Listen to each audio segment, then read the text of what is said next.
Bismillahirrahmanirrahim. Assalamualaikum warahmatullahi wabarakatuh. Alhamdulillah wassalatu wassalamu ala Rasulillah. Asyhadu an la ilaha illallah, asyhadu anna Muhammadan abduhu wa rasuluh, la nabiyya ba'dah, amma ba'd. Bersyukur kita kepada Allah Subhanahu wa taala atas seluruh nikmat yang Allah berikan kepada kita semuanya. Kita berdoa kepada Allah Subhanahu wa taala semoga hari-hari kita senantiasa diberkahi oleh Allah Subhanahu wa taala. Semoga semakin hari makin dekat diri kita kepada Allah Subhanahu wa taala. Bersalawat dan bersalam kita kepada baginda Rasul sallallahu alaihi wasallam. Semoga salawat dan salam yang kita lantunkan menumbuhkan rasa cinta kita kepada beliau sallallahu alaihi wasallam, dan bermodalkan cinta tersebut diberikan kemudahan bagi kita untuk mengikuti setiap petunjuk yang disampaikan oleh baginda Rasul sallallahu alaihi wasallam. Adik-adik semuanya, pada pertemuan kali ini kita akan mendiskusikan tentang mandi besar. Mandi besar ini merupakan satu aktivitas ritual agama yang harus dilakukan seseorang manakala diri dia melakukan beberapa hal ataupun ada yang terjadi pada dirinya.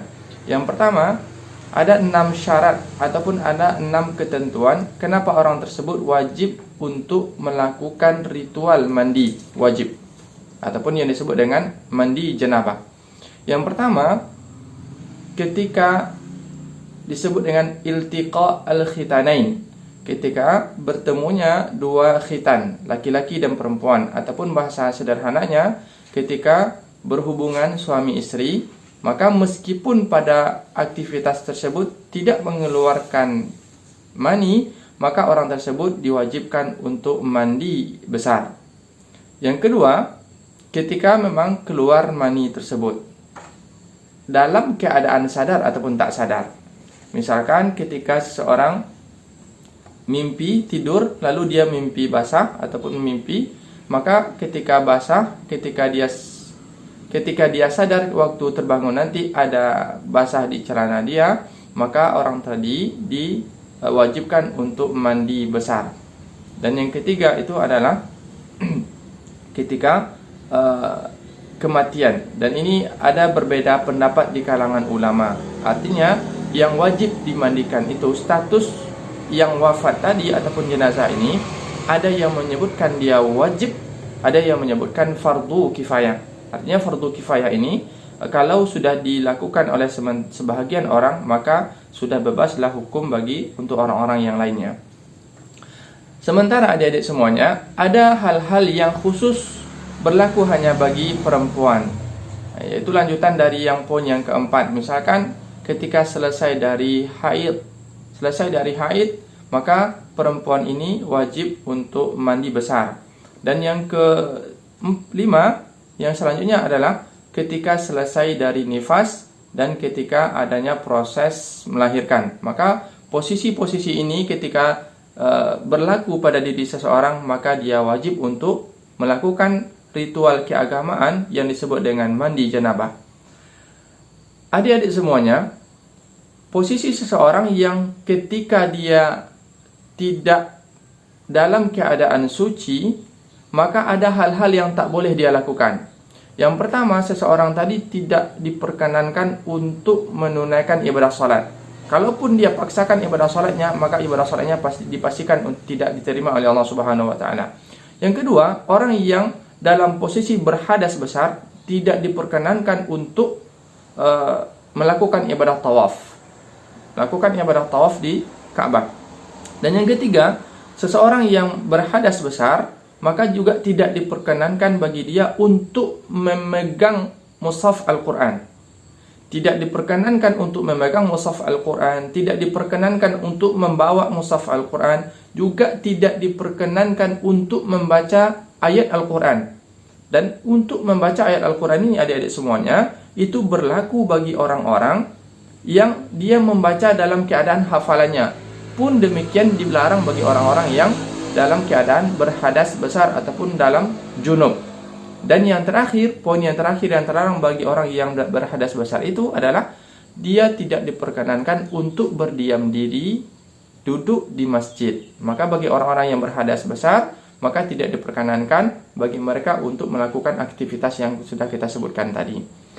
Adik-adik semuanya, maka dalam hal ini ada beberapa poin yang ingin kita terangkan berkenaan dengan mandi wajib ini.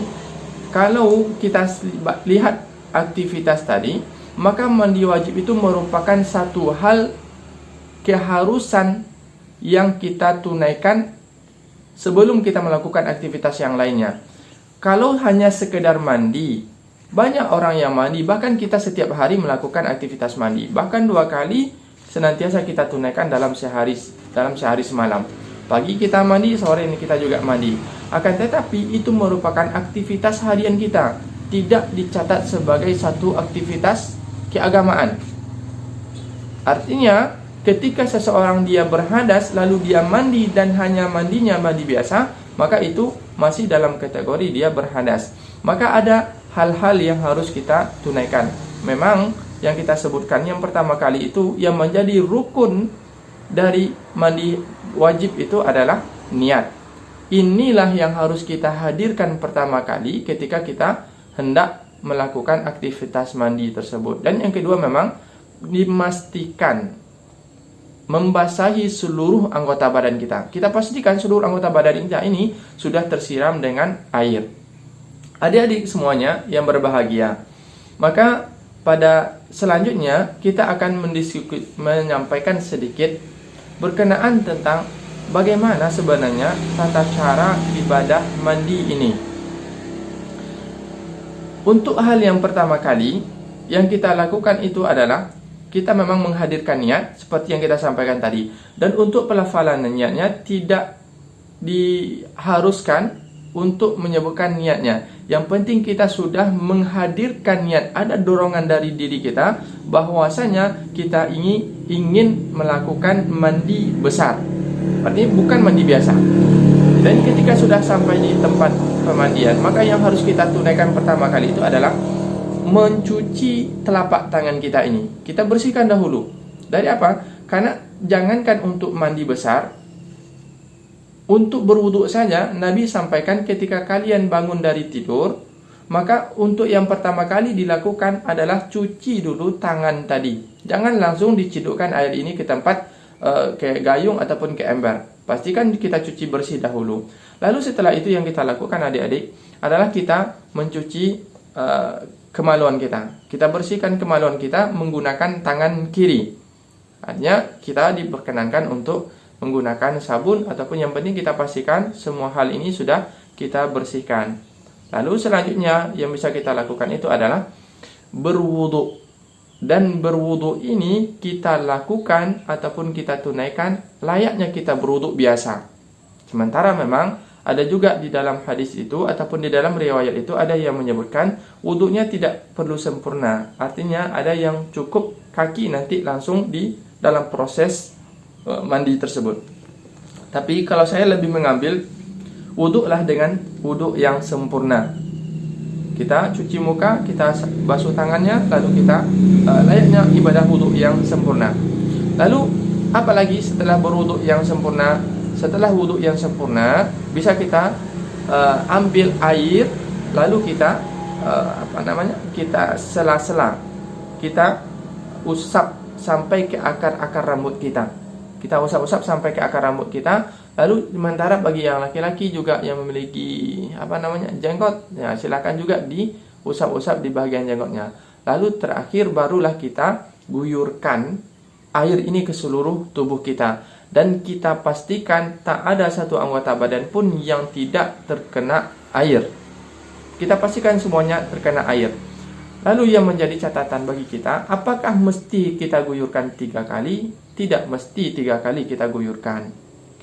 Yang penting kita sudah guyurkan air ini ke seluruh badan kita, sudah basah semuanya. Lalu kita upayakan untuk menggosoknya ataupun membersihkannya dimulakan dari yang arah kanan. Dimulakan dari yang arah kanan, baru lanjut ke bahagian anggota tubuh ataupun anggota badan yang kiri. Maka selepas itu adik-adik semuanya, maka bisa kita bersihkan ataupun basahkan semuanya, maka selesailah. Namun ada juga sebenarnya sebagai penutupnya dalam beberapa riwayat itu disebutkan bahwasanya Nabi Shallallahu Alaihi Wasallam selesai mandi tersebut, beliau mengupayakan untuk menghapuskan ataupun menghilangkan bekas-bekas airnya dengan tangan beliau. Tapi juga tidak masalah ketika kita langsung menggunakan handuk untuk mengeringkan pakaian kita. Tetapi sebagai kalau kita mau mendapatkan fadilahnya sebagaimana yang dilakukan oleh baginda Rasul Shallallahu Alaihi Wasallam, maka kita bisa gunakan tangan kita untuk menghilangkan dulu bekas-bekas air yang ada di badan kita, lalu kita baru menggunakan handuk untuk mengeringkan badan kita. Maka demikianlah di antara sedikit informasi yang bisa kita sampaikan untuk terkait mandi besar ataupun mandi janabah. Maka selesai itu, maka kita diperkenankan untuk tidak wudhu lagi, karena ini merupakan bahagian dari aktivitas menghilangkan hadas besar. Hadas besar saja sudah bersih ataupun sudah kita menjadi orang yang suci, apatah lagi hanya sekedar menghilangkan hadas kecil. Demikian sedikit informasi yang bisa kita sampaikan. Semoga ada manfaatnya bagi kita semuanya. Maka kita tutup dengan doa kafaratul majlis. Subhanakallahumma wa bihamdika asyhadu an la ilaha illa anta astaghfiruka wa atubu ilaik. Assalamualaikum warahmatullahi wabarakatuh.